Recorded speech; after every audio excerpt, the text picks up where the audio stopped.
जगदीशपुर गांव में दीपक अपने परिवार के साथ रहता था। गर्मी का मौसम आ चुका था। सूरज की तपिश खेत खलिहान, पशुओं, यहाँ तक कि इंसानों को झुलसा रही थी। ऐसे में अपने परिवार को गर्मी से बचाने के लिए दीपक ने क्या किया, जानने के लिए देखते हैं ये कहानी। दीपक की माँ जानकी अपनी साड़ी के पल्लू से अपना पसीना पोंछ रही थी और हाथ पंखा से खुद को पंखा कर रही थी। उसी कमरे में दीपक की पत्नी चंदा खाना बना रही थी। एक तो इतनी गर्मी, ऊपर से जब तू खाना बनाती है तो हमारा घर किसी गरम भट्टी की तरह तपने लगता है इस बार हम सब गर्मी में झुलस कर मर जाएंगे। दादी, बाहर चलो ना, बाहर हमें गर्मी नहीं लगेगी। बाहर गर्मी कैसे नहीं लगेगी, दिन के 10 बज चुके हैं, सूरज सिर पर चढ़ाया है। ना बाबा ना, मेरी तो हिम्मत नहीं है बाहर जाने की। ठीक है दादी, तुम मत जाओ, लेकिन मैं तो बाहर जा रहा हूँ। नहीं गुड्डू, तू भी बाहर मत जा, नहीं तो तेरी तबीयत खराब हो जाएगी।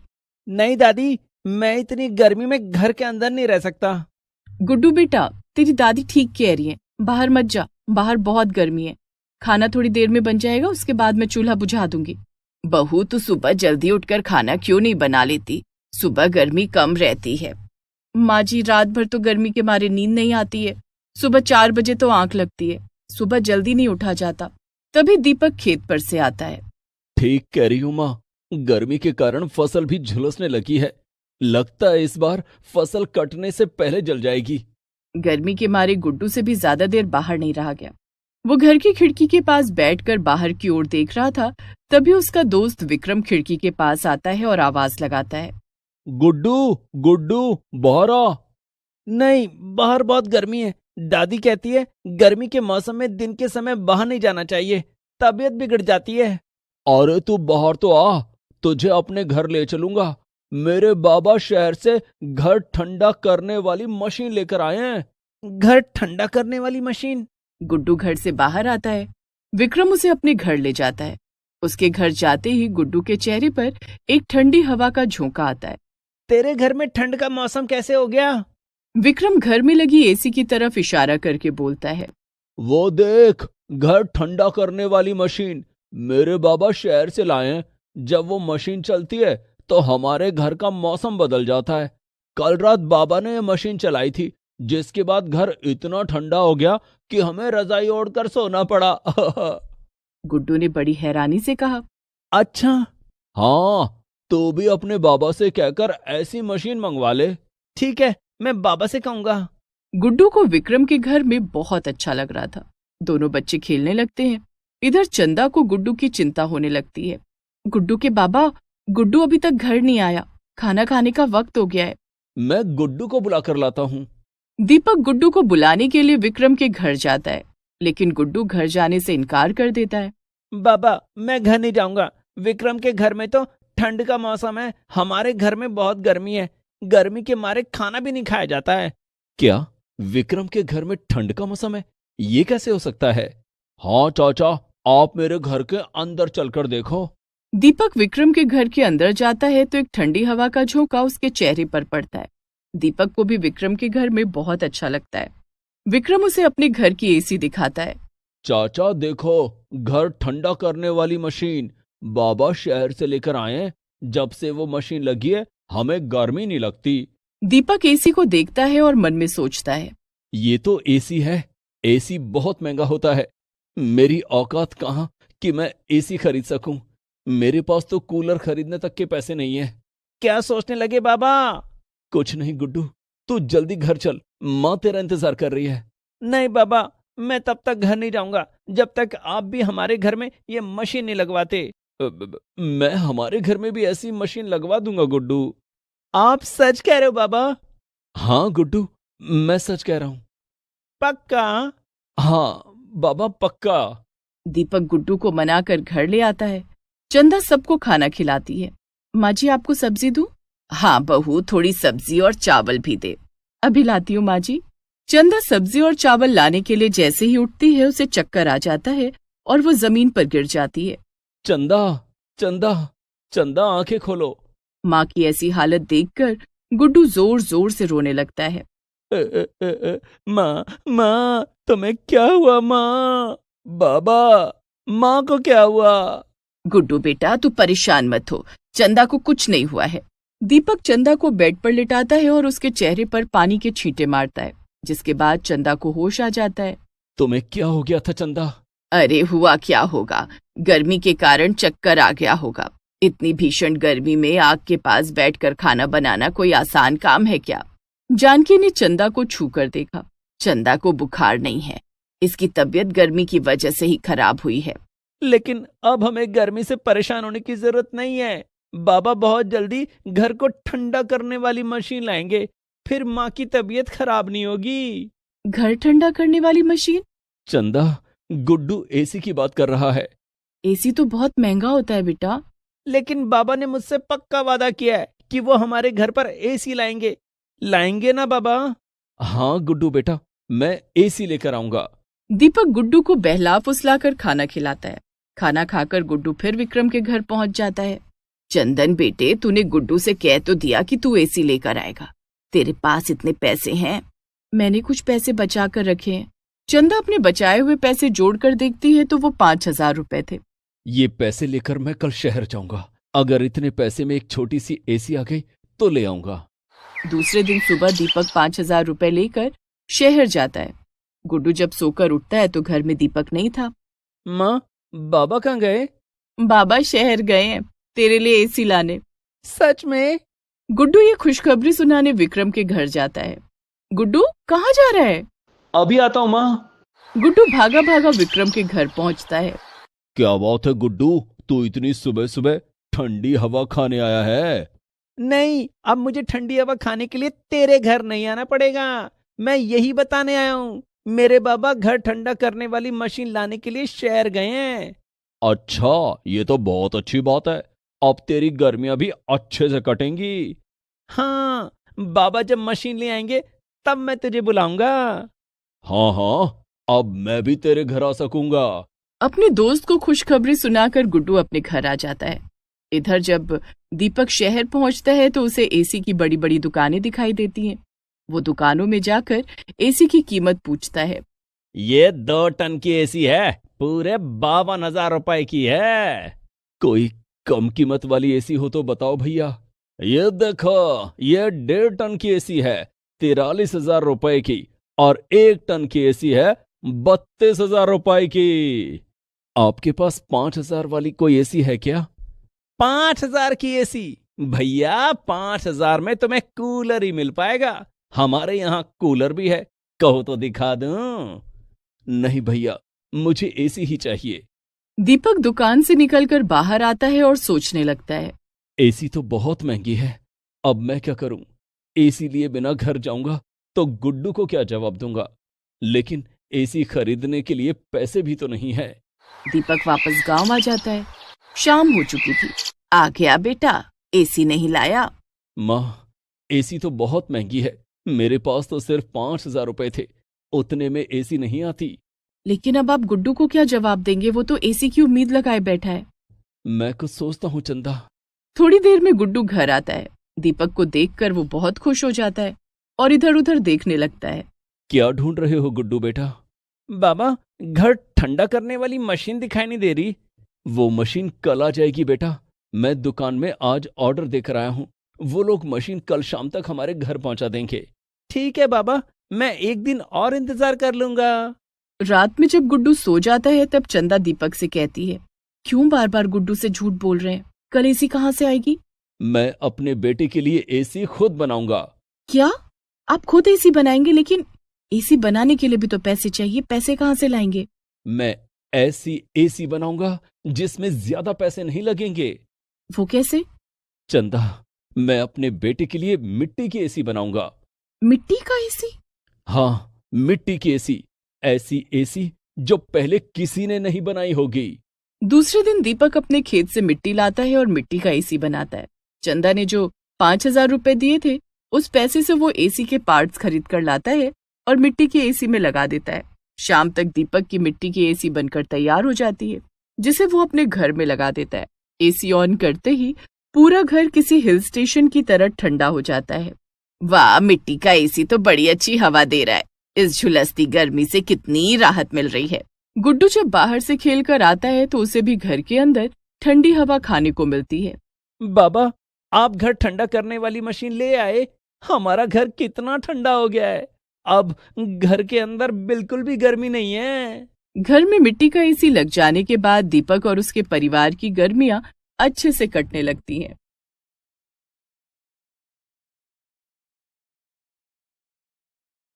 सूरजपुर गांव में पवन अपनी पत्नी बिंदिया और 2 बच्चों के साथ रहता था। इस बार भीषण गर्मी पड़ रही थी। पवन इतना गरीब था कि उसके घर में कूलर तो दूर, एक पंखा तक भी नहीं था। पवन और उसका परिवार गर्मी के कारण बेचैन हो रहा था। पवन मजदूरी का काम किया करता था। एक दिन जब वो काम से घर लौटा तो घर पर बच्चे नहीं थे। बिंदिया, पिंकी और मिंटू कहाँ गए? बाहर खेल रहे होंगे जी। घर के अंदर तो इतनी गर्मी है कि वो 1 मिनट भी घर में नहीं रुकना चाहते। गर्मी तो बहुत है। सुना है इस बार गर्मी पिछले 10 सालों का रिकॉर्ड तोड़ रही है। मुझे एक गिलास पानी पिला दो। ये लीजिए नींबू का शरबत। इतनी भीषण गर्मी है, सिर्फ पानी से क्या ही होगा। पवन नींबू पानी पीने लगता है। तभी घर के बाहर शोर सुनाई देता है और बच्चे के रोने की आवाज आती है। ये तो पिंकी की आवाज है। पवन और बिंदिया भागे भागे घर से बाहर जाते हैं तो देखते हैं कि पिंकी बाहर खड़ी रो रही है। पड़ोस वाली रेखा आंटी पिंकी और मिंटू को डांट रही थी। सारा दिन हमारे घर में पड़े रहते हैं। बिंदिया, समझा ले अपने बच्चों को। आवारा सांड की तरह दूसरों के घरों में घुस जाते हैं। माफ करना बहन, बच्चे हैं, बच्चों से गलती हो गई। अब ये कहीं नहीं जाएंगे। बिंदिया पिंकी को चुप कराती है और दोनों बच्चों को घर ले आती है। माँ, रेखा आंटी के घर में कूलर है जिससे बहुत ठंडी हवा आती है। बच्चों, तुम्हें क्या जरूरत थी रेखा आंटी के घर जाने की? माँ, हमारे घर में कूलर क्यों नहीं है? मुझे बहुत गर्मी लगती है। हम तो कूलर की हवा खाने के लिए अपने दोस्तों के घर जाते हैं। कभी रेखा आंटी के घर तो कभी मधु आंटी के घर। लेकिन आज से तुम दोनों कहीं नहीं जाओगे। पिंकी के बाबा, इसमें बच्चों की क्या गलती है? बच्चे ठीक ही तो कह रहे हैं। घर में इन्हें बहुत गर्मी लगती है। इतनी भयानक गर्मी पड़ रही है और हमारे पास एक कूलर तक नहीं है। क्या हम एक कूलर नहीं खरीद सकते? तुम तो जानती हो बिंदिया कि मेरी कमाई से हमारा गुजारा किसी तरह से चल रहा है। मेरे पास कूलर खरीदने के पैसे नहीं है, फिर भी मैं कोशिश करूंगा। दूसरे दिन पवन कूलर की दुकान में जाता है जहां तरह तरह के कूलर रखे हुए थे। वो दुकानदार से उन कूलरों की कीमत पूछता है। भाई साहब, ये कूलर कितने का है? ये 10,000 का है। और ये वाला? ये कूलर 12,000 का है। आपके पास सबसे सस्ता कूलर कितने का है? सबसे सस्ता कूलर 5,000 रुपए का है। बोलो, दे दूं? पवन ने 5,000 वाले कूलर को बड़े गौर से देखा और उस पर हाथ रखकर बोला, भाई, इस कूलर की कीमत कुछ कम नहीं हो सकती? दुकानदार ने झट से पवन का हाथ कूलर से हटाते हुए कहा, जब कूलर खरीदने के लिए जेब में पैसे नहीं है तो दुकान पर आकर मेरा वक्त क्यों बर्बाद किया? मेरे पास बहुत काम है और भी कस्टमर आने वाले हैं। जा यहां से। पवन को बड़ी बेइज्जती महसूस होती है, लेकिन उसने हिम्मत नहीं हारी। वो एक कबाड़ी की दुकान में जाता है और कूलर की कीमत पूछने लगता है। भैया, ये कूलर कितने का है? ये कूलर 1,500 रुपए का है। पवन सोचता है कि उसके पास तो कबाड़ी वाले के यहाँ से कूलर खरीदने के लिए भी पैसे नहीं है। वो वहां से जाने लगता है। क्या हुआ भैया, कूलर नहीं लोगे क्या? भैया, पैसे कुछ कम कर सको तो बताओ।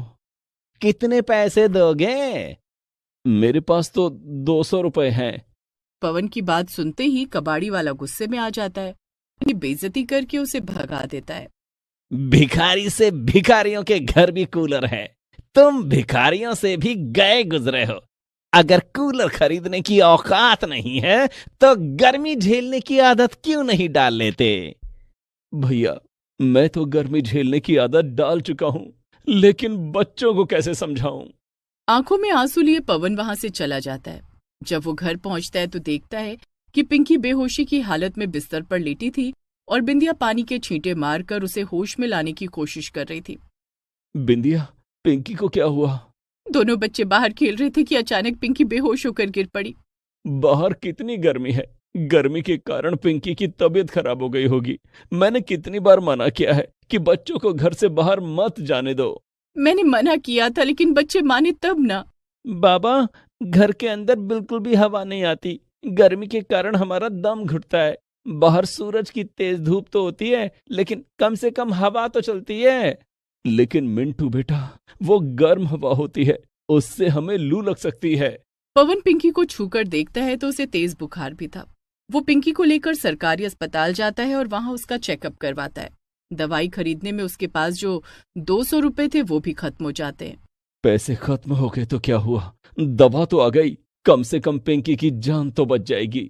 वो पिंकी को लेकर घर आता है। रात में पूरा परिवार खाना खाकर सो रहा था, लेकिन गर्मी के कारण किसी को नींद कहाँ आ रही थी। घर में एक हाथ पंखा था। माँ, बहुत गर्मी लग रही है, पंखा करो ना। बिंदिया अपने हाथ से बच्चों और पवन को पंखा करने लगती है। वो काफी देर तक उन्हें पंखा करती है, जिससे उसके हाथ में दर्द होने लगता है। माँ, रुक क्यों गई? बहुत गर्मी लग रही है, पंखा करो ना। अच्छा करती हूँ। बिंदिया सारी रात उन्हें पंखा करती है, जिस कारण वो पूरी रात सो नहीं पाती है। दूसरे दिन सुबह बिंदिया की आंख लग जाती है। बिंदिया, सुबह के 7 बज गए हैं, आज घर में खाना नहीं बनेगा क्या? पवन के बार बार जगाने के बाद बिंदिया की नींद खुलती है। आपने देखा नहीं क्या कि मैं रात भर सो नहीं पाई, बच्चों को पंखा करती रही। सुबह 5 बजे मेरी आंख लग गई, जिस कारण मेरी नींद नहीं खुली। मैं सब जानता हूँ बिंदिया, मैं जल्द ही कुछ करता हूँ, जिससे तुम्हें और बच्चों को ज्यादा दिन गर्मी नहीं झेलनी पड़ेगी। आधी नींद में उठी बिंदिया किसी तरह से खाना बनाती है। पवन काम पर निकल जाता है। बिंदिया घर के सारे काम निपटाती है और फिर से सो जाती है। शाम को जब पवन घर आता है तो दोनों बच्चे फिर से घर के बाहर खेल रहे थे। बच्चों, मैंने तुम्हें घर के बाहर खेलने के लिए मना किया था ना। बाबा देखो, हमने मिट्टी का कूलर बनाया है। क्या? मिट्टी का कूलर? मिंटू उसे एक छोटा सा खिलौना दिखाता है, जो कि मिट्टी से बना कूलर था। ये खिलौना किसने बनाया है? ये खिलौना हम दोनों ने मिलकर बनाया है। आज रात हम अपने घर में यही कूलर चलाएंगे, जिससे ठंडी ठंडी हवा आएगी और हम चैन की नींद सो सकेंगे। और माँ को पंखा भी नहीं करना पड़ेगा, उनकी नींद पूरी हो जाएगी। लेकिन बच्चों, ये कूलर बहुत छोटा है, इससे ठंडी हवा नहीं आएगी और घर भी ठंडा नहीं होगा। दोनों बच्चे कूलर में पानी भरते हैं, लेकिन पानी भरते ही मिट्टी का खिलौना पानी में बहने लगता है। दोनों बच्चे रोने लगते हैं। पिंकी, मिंटू, तुम दोनों रो क्यों रहे हो? दोनों बच्चे बिंदिया को बताते हैं कि उनका मिट्टी का कूलर पानी में बह गया है। कोई बात नहीं बच्चों, वो तो खिलौना है, कल फिर से बना लेना। लेकिन हम आज रात उस कूलर को चलाने वाले थे। मिंटू बेटा, वो कूलर तो वैसे भी नहीं चलता। क्यों नहीं चलता बाबा? क्योंकि वो एक खिलौना था, बहुत छोटा था, उससे हमें ठंडी हवा नहीं मिलती। तो क्या हम मिट्टी का बड़ा कूलर नहीं बना सकते, जिससे हमें ठंडी हवा मिल सके? बच्चे ठीक कह रहे जी, क्या हम मिट्टी का कूलर नहीं बना सकते? लेकिन मिट्टी का कूलर कैसे बनेगा बिंदिया? मैंने तो कभी मिट्टी का कूलर देखा भी नहीं है। हम कोशिश तो कर सकते हैं ना। ठीक है, तुम कहती हो तो मैं कल ही मिट्टी लेकर आऊंगा और कूलर बनाने की कोशिश करूंगा। उस रात भी पवन का परिवार गर्मी में सोने को मजबूर था।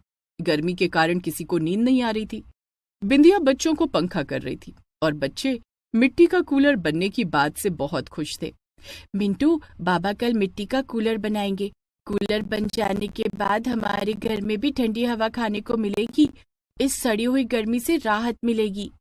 हाँ पिंकी, हम भी अपने दोस्तों को बता सकेंगे कि हमारे घर में भी कूलर है। दूसरे दिन पवन बहुत सारी मिट्टी लेकर आता है और उससे कूलर बनाता है। वो मिट्टी के कूलर के अंदर एक पंखा और कूलर के ऊपर ताजी और गीली घास रख देता है। बिंदिया, हमारा मिट्टी का कूलर बनकर तैयार हो गया है। मैं कूलर में पानी डालती हूँ, फिर हम कूलर चलाएंगे। बिंदिया मिट्टी के कूलर में ठंडा पानी डालती है और पवन कूलर चलाता है। कूलर चलते ही पूरे घर में एकदम ठंडी ठंडी हवा आने लगती है। कूलर मिट्टी से बना होने के कारण उसकी ठंडक बहुत अच्छी थी। वाह, इस कूलर की ठंडक कितनी प्यारी है। ऐसा लग रहा है मैं अपने घर में नहीं, शिमला या मनाली पहुंच गई हूँ। कूलर की ठंडी हवा खाकर दोनों बच्चे फूले नहीं समा रहे थे। पिंकी, हमारा मिट्टी का कूलर कितनी अच्छी हवा दे रहा है। हाँ मिंटू, आज रात हम सब चैन की नींद सोएंगे। सचमुच में उस रात पवन और उसका परिवार गर्मी के मौसम में पहली बार चैन की नींद सो रहा था। सुबह जब पवन और बिंदिया सोकर उठे तो उनके चेहरे पर एक अलग सी ताजगी और संतुष्टि थी। कितने दिनों के बाद कल रात में सो पाई हूँ। इस मिट्टी के कूलर की वजह से मेरी नींद पूरी हो पाई है। वरना तो कई रातों से सो ही नहीं पा रही थी। दोनों बच्चे तो अभी तक सो रहे हैं। देखो, इनके चेहरे कितने खिले खिले लग रहे हैं। ये मिट्टी का कूलर बनाने का आइडिया भी इन्हीं का था। मैं तो कहती हूँ कि आप मजदूरी का काम छोड़कर मिट्टी का कूलर क्यों नहीं बनाने लग जाते? इन्हें बेचकर हमें अच्छे पैसे मिलेंगे। तुम ठीक कह रही हो बिंदिया, मैं भी यही सोच रहा था कि गर्मियों के मौसम में यही काम करूं। पवन मिट्टी का कूलर बनाने लगता है और उन्हें बाजार में बेचने लगता है, जिससे गर्मियों के मौसम में पवन की ठीक ठाक कमाई भी होने लगती है। Please subscribe this channel.